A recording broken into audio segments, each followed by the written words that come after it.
প্রিয় দর্শক, সবাইকে শুভেচ্ছা জানিয়ে শুরু করছি আমাদের আজকের বেলা শেষে। অনুষ্ঠানের পুরোটা জুড়ে থাকছি আমি ইকরা এবং আমাদের সাথে থাকছেন একজন আমন্ত্রিত বিশেষ অতিথি।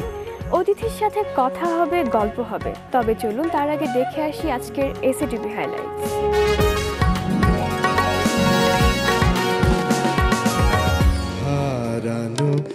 আজ সন্ধ্যা 6:20 দেখবেন সঙ্গীতানুষ্ঠান সন্ধ্যার মেঘমালা, প্রযোজনা কামরুজ্জামান রঞ্জু। রান্নার অনুষ্ঠান স্টারলাইন রান্নাঘর, দেখবেন রাত 9:30, প্রযোজক আবু জাফর রায়হান।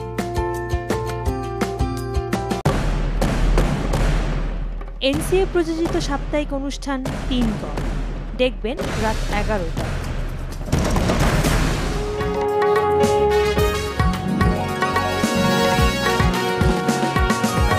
প্রিয় দর্শক, এবার অতিথির সাথে কথা বলার পালা। আজকে আমাদের সাথে উপস্থিত আছেন বিশিষ্ট অভিনয় শিল্পী মিশো চৌধুরী। চলুন কথা বলা যাক তার সাথে। শুভেচ্ছা আপু। ধন্যবাদ। কেমন আছেন? ভালো আছি। প্রথমেই জানতে চাবো আপনার বর্তমান ব্যস্ততা নিয়ে। এই মুহূর্তে যেটা ব্যস্ততা সেটা হচ্ছে যে আমার কিছু ধারাবাহিকের কাজ করছি, সামনে অর্নিয়ার যাবে, আর কাজগুলো অনেকগুলো কাজ আছে যেগুলো শেষের দিকে। মুভি রিলিজ হচ্ছে, সেটা নিয়ে অনেক দৌড়াদৌড়ি করছি। এই তো। কোন মুভিটা রিলিজ হচ্ছে সেই মুভিটা সম্পর্কে যদি একটু বলেন। ছবির নামটা হচ্ছে ৭১-এর মা জননী, ডিরেক্টর শাহ আলম কিরণ। এটা একটা মুক্তিযুদ্ধের মুভি, এটা রিলিজ হচ্ছে। এই ছবিটাতে আপনার চরিত্রটা কি, আর চরিত্রটা সম্পর্কে যদি কিছু বলেন। আমার চরিত্রটা হচ্ছে এরকম যে দেশকে স্বাধীন করার জন্য নিজেকে আসলে বিলিয়ে দিয়েছি। তো এখানে এক পর্যায়ে দেখা গেছে যে আমরা সবাই কিছু মেয়েরা থাকি, সবাই মিলে আসলে যুদ্ধ করি আর্মিদের সাথে। তো একটা সময় যে আসলে শুধুমাত্র বেঁচে থাকি আমি, নিপুণ আপু ও বেঁচে থাকে, ও যুদ্ধ করে। তো ক্যারেক্টারটা হচ্ছে আমি একজন মুক্তিযোদ্ধা।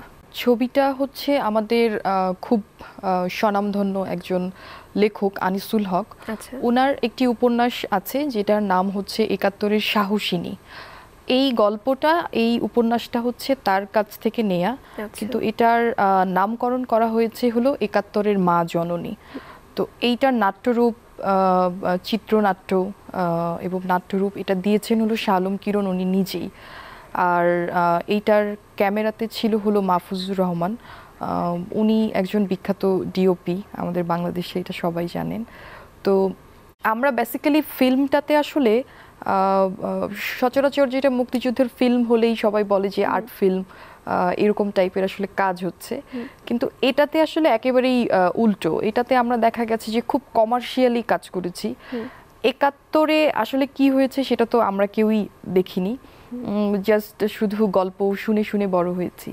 তো ওই গল্পটাকে ওইখানে কি হয়েছে, একটা মেয়েকে একটা গ্রামে যখন থাকতো, গ্রাম থেকে তাকে হয়তোবা উঠিয়ে নিয়ে যাচ্ছে, উঠিয়ে নিয়ে যাওয়ার পরে ক্যাম্পে রাখে। এখানে দেখানো হয়েছে যে আমরা আর্মিদেরকে বিষ খাইয়ে মেরে ফেলি একটা সময়, এবং আমাদের ওখানে ক্যাম্পে যারা আমাদেরকে ধরে নিয়ে আসে তার মধ্যে একটা সময় তো অনেকে মারা গেছে, অনেকে চলে গেছে বা অন্য ক্যাম্পে পাঠিয়ে দিয়েছে। তো আমি থাকি, নিপুণ আপু থাকে, সাথে আরও দুজন ছিল। আমরা সবাই আর্মিদের সাথে আমাদের একটা অ্যাকশন হয় যে আমরা ওদেরকে বিষ খাইয়ে মেরে, বিষটা রাতে খেতে দিই, খেয়ে ওরা তো যে যার মতো ঘুমিয়ে পড়েছে বা এরকম মানে মরার পথে। ঠিক সেই সময় ওদেরকে আমরা অ্যাটাক করি, অ্যাটাক করার পর দেখা যায় যে এরকম একটা বিশাল অ্যাকশন আছে। শুনবো আরও কথা, কিন্তু এই মুহূর্তে নিয়ে নিচ্ছি ছোট্ট একটি বিরতি। প্রিয় দর্শক, কথা হচ্ছিল আমাদের আজকের অতিথির সাথে, আরও কথা চলবে, তবে নিয়ে নিচ্ছি ছোট্ট একটি বিরতি। কোথাও যাবেন না, সঙ্গেই থাকুন।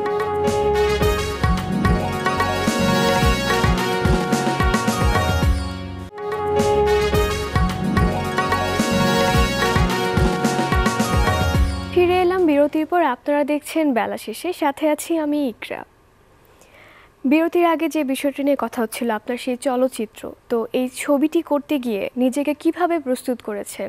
আমার কাকা একজন মুক্তিযোদ্ধা। আচ্ছা তো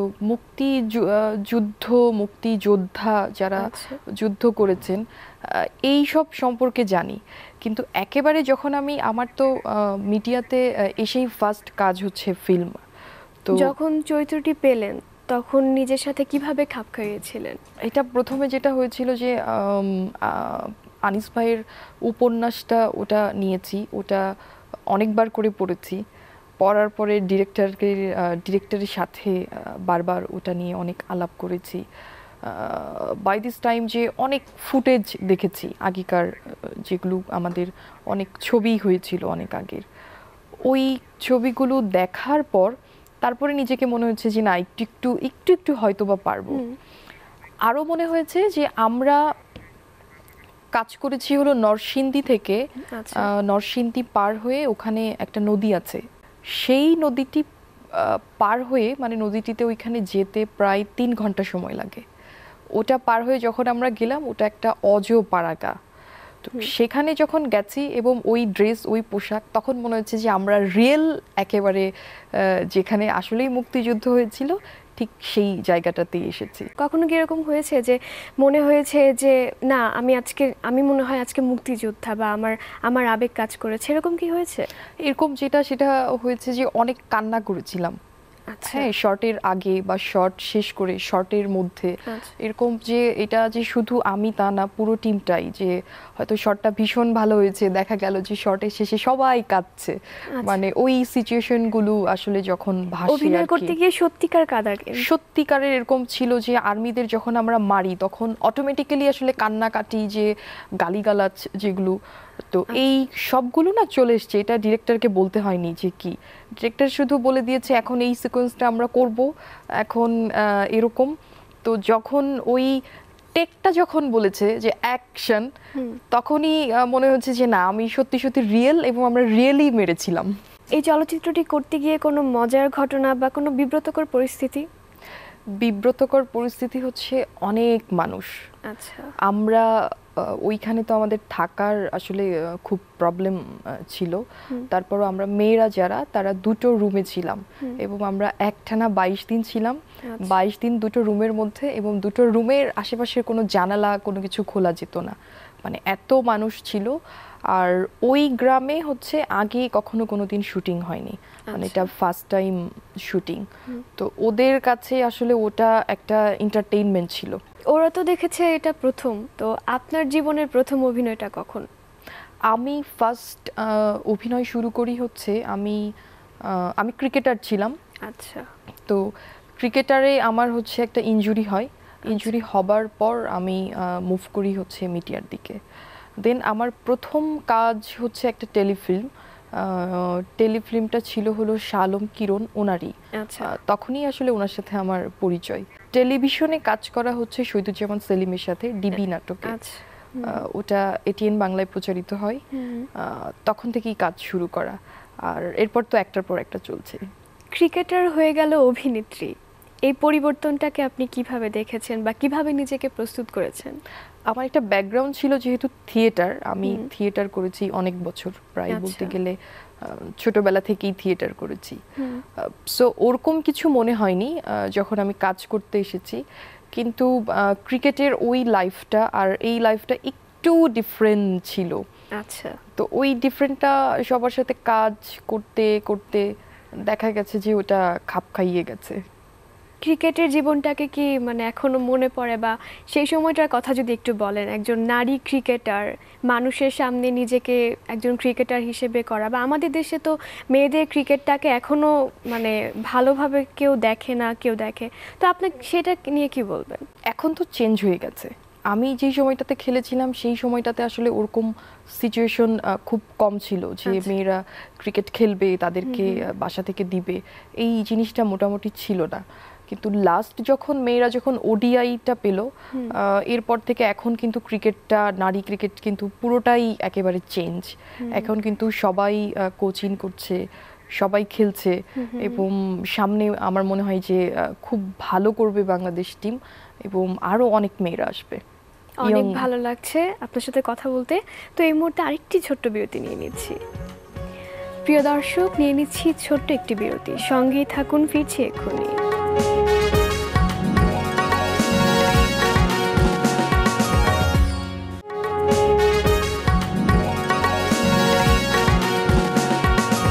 ফিরে এলাম বিরতির পর। আপনারা দেখছেন বেলা শেষে। কথা হচ্ছিল, তো আপনি অভিনয় করছেন, ক্রিকেটে ছিলেন, বিজ্ঞাপনেও কাজ করছেন, সেইখানে কিছু কথা যদি বলেন। বিজ্ঞাপন আমার খুব একটা বেশি করা হয়নি। আচ্ছা। আমি প্রথমে একটা বিজ্ঞাপন করেছিলাম, যেটা ছিল গাজী শুভ্র ভাইয়ার ফার্স্ট বিজ্ঞাপন। ওটা ছিল হলো বাল্য বিবাহ নিয়ে। ওটাতে সাড়া পেয়েছি। এরপরে বিজ্ঞাপন করেছি হলো প্রাণ ডেইরি মিল্ক। লাস্ট যেটা করলাম সেটা হলো গ্রামীণ ফোনের। কিন্তু এইটা অনেক ইমোশনাল একটা কাজ ছিল, যেটা এখন পর্যন্ত আমি জানি যে 1 নাম্বার বিজ্ঞাপন আছে আর কি এখন পর্যন্ত। তো এই বিজ্ঞাপনটি আসলে আমার যে ডায়লগগুলো ছিল বিজ্ঞাপনে, আমার সাথে যে আমার যে মেয়েটা ছিল, তো ও যেই ডায়লগগুলো দিয়েছিল, এটা আমার মনে হয় যারা বিজ্ঞাপনটি দেখেছে প্রত্যেকটা মানুষের মুখে মুখে মানে ওই ডায়লগগুলো সবাই জানে এবং সবার মুখস্থ। তো এই বিজ্ঞাপনটি এটা মোটামুটি আমার ক্যারিয়ারের জন্য অনেক মানে অনেক দূর পর্যন্ত নিয়ে গেছে আজকে পর্যন্ত। ক্রিকেটার ছিলেন, এখন অভিনয় জগতে আছেন। নিজেকে এই অভিনয় জগতে আনতে বা অভিনয় জগতে একটা জায়গায় প্রতিষ্ঠা করতে অনেকটুকু সংগ্রাম করতে হয়েছে। আপনি কি মনে করেন যে অভিনয় জগতে আসার ক্ষেত্রে আপনার যে মানে সফলতার ক্ষেত্রে যে পদক্ষেপগুলো, সেই ক্ষেত্রে আপনার কি মনে হয়? যে কোনো কাজ করতে গেলে কষ্ট তো করতেই হয়, প্লাস হচ্ছে ওটার সাথে কিছুটা তো যোগ্যতা লাগেই। যোগ্যতা না থাকলে আমার মনে হয় কোনো কাজই সম্ভব না। সেই ক্ষেত্রে আমার যেহেতু ক্রিকেটের আগে আমার ব্যাকগ্রাউন্ড হচ্ছে থিয়েটার, দেন আমি ক্রিকেট খেলেছি, ক্রিকেটে একটা ইমেজ ছিল। তারপর এসে এখানে সবার সাথে একটু খাপ খাওয়ানো, কারণ ক্রিকেটের যে স্ট্রাকচার আর এখানকার যে স্ট্রাকচার এটা একেবারেই একটু ভিন্ন। তো সেই স্ট্রাকচারে পৌঁছাতে আমার কিছুদিন অনেক সময় লেগেছে, চর্চা করতে হয়েছে। সবচেয়ে বড় জিনিস হচ্ছে আমি যাদের সাথে কাজ করে গেছি বা কাজ করছি, আমার যারা কো আর্টিস্ট, প্রত্যেকটা কো আর্টিস্ট অনেক হেল্পফুল, ডিরেক্টর অনেক হেল্পফুল। এখন পর্যন্ত যেই ডিরেক্টরের সাথে আমি একবার কাজ করেছি, এরপর থেকে তার সাথে আমার কাজ হয়েই যাচ্ছে অনবরত। তো আমার মনে হয় যে হয়তো কিছুটা পারি, সেই জন্যই হয়তো বা ডাকে, আদারওয়াইজ তো কাজে ডাকতো না। আপনার অভিনয় জগতে অনুপ্রেরণাকে? আমার মা। আচ্ছা, মা সম্পর্কে যদি কিছু বলেন। আমার মা সম্পর্কে একটা কথাই বলবো, উনি কখনোই আমার কোনো কিছু ভুল ধরে না, ওনার চোখে কোনো ভুল নাই। ওনার একটাই কথা যে আমার মেয়ে বা আমার ছেলে, আমরা এক ভাই এক বোন। তো আমার ছেলে মেয়ে যেটাতে কমফোর্ট ফিল করে সেটাই তারা দুজন করবে। ভবিষ্যতে নিজেকে কোথায় দেখতে চান? ভবিষ্যতে নিজেকে কোথায় দেখতে চাই, এটা অনেক বড় একটা স্বপ্ন। অ্যাক্টিংটা মাত্র 1 বছর হলো করছি। নিজেকে চাই একজন সফল অভিনেত্রী। সেটা হয়তোবা এখন থেকে আরো 5-7 বছর কাজ করার পর বুঝতে পারবো যে আসলে ভালো অভিনেত্রী হয়েছি কিনা। একটু জেনে ফেলি, আপনার প্রিয় অভিনেতা অভিনেত্রী তালিকায় কারা আছেন? সুবর্ণা মুস্তফা, শমী কায়সার, অপি করিম, রামেন্দু মজুমদার। তাদের সাথে যদি কখনো অন স্ক্রিনে কাজ করেন, সেই অভিজ্ঞতাটা কেমন হবে? কাজ করে ফেলেছি অলমোস্ট। অভিজ্ঞতাটা কি? অভিজ্ঞতাটা হচ্ছে আমি যখন ফার্স্ট সুবর্ণাপার সাথে কাজ করি, যেটা এসএ টেলিভিশনেই প্রচার হয়, জলফরিং এর গান, ওখানে সুবর্ণাপা আমার কো আর্টিস্ট। তো ওখানে যেটা হয়েছে যে সুবর্ণা ম্যাম মানে প্রথম দিনেই তো আমি খুব ভয় পেয়ে গেছি যে না কি জানি কি হবে, কেমন ভাবে কি, বাট উনি এত ফ্রিলি কাজ করে, পুরো জিনিসটা যে কিভাবে বলবো বা কি সিকোয়েন্সটা এত সুন্দর করে বুঝিয়ে নেয়। মানে উনি যে মানে একজন বাংলাদেশের সুবর্ণা মুস্তফা বা এই জিনিসটা তখন আসলে মনে হয় না, বা ওনার কাছ থেকে আসলে আমরা পাই না। মনে হচ্ছে না উনিও অ্যাক্টিং করছে, আমরাও অ্যাক্টিং করছি, ঠিক সেইভাবে। অভিনয় শিল্পীর সাথে কথা বলছি, কিছু তো শুনতেই হয়। অভিনয়ের কোনো একটা সংলাপ বা আবৃত্তি কোনটা শোনাবেন? আমি সংলাপ এই মুহূর্তে কোনো কিছু মনে পড়ছে না। আমি বরঞ্চ একটা কবিতা জাস্ট 2 লাইন আর কি পড়ে শোনাই। আচ্ছা, কিছু রবীন্দ্রনাথ ঠাকুরের নির্ঝরের স্বপ্নভঙ্গ। আজিয়ে প্রভাতে রবির কর, কেমনে পুষিল প্রাণের পর, কেমনে পুষিল গুহার আধারে প্রভাত পাখির গান, না জানি কেন রে এতদিন পরে জাগিয়া উঠিল প্রাণ, জাগিয়া উঠেছে প্রাণ, ওরে উথুলি উঠেছে বাড়ি, ওরে প্রাণের বাসনা প্রাণের আবেগ রুধিয়া রাখিতে নারী, থর থর করি কাঁপিছে বুধর, শিলা রাশি রাশি পড়িছে খসে, ফুলিয়া ফুলিয়া ফেনিল সলিল, গর্জি উঠিছে দারুণ রোষে। বাহ, চমৎকার। অনেকক্ষণ ধরে কথা হচ্ছিল আপনার সাথে, অনেক ভালো লাগলো আপনি আমাদের সাথে আজকে এসেছেন, সেজন্য আপনাকে অনেক অনেক ধন্যবাদ। আপনাকেও ধন্যবাদ, আর আমি এসএটিভিকে ধন্যবাদ জানাই। ক্যামেরাতে যারা কাজ করেছেন সবাইকে থ্যাংক ইউ ভেরি মাচ। দর্শকদের উদ্দেশ্যে কিছু বলতে চাই, আপনাদের সবার কাছে আমার একটাই রিকোয়েস্ট, সেটা হচ্ছে বাংলাদেশে যাই হচ্ছে, বাংলাদেশের যত চ্যানেলে, এগুলো হচ্ছে এই চ্যানেলগুলো আপনার, আমার, আমাদের সবার। খারাপ লাগুক ভালো লাগুক, যাই মনে হোক, বাংলাদেশের চ্যানেল দেখবেন, বাংলাদেশের সাথে থাকবেন, দেশটা আমার, আপনাদের, আমাদের সবার। Thank you very much. প্রিয় দর্শক, কথা হচ্ছিল আমাদের আজকের অতিথির সাথে। কাল আবারও দেখা হবে, সেই পর্যন্ত সবাই ভালো থাকুন, সুস্থ থাকুন, এসএটিভির সাথেই থাকুন।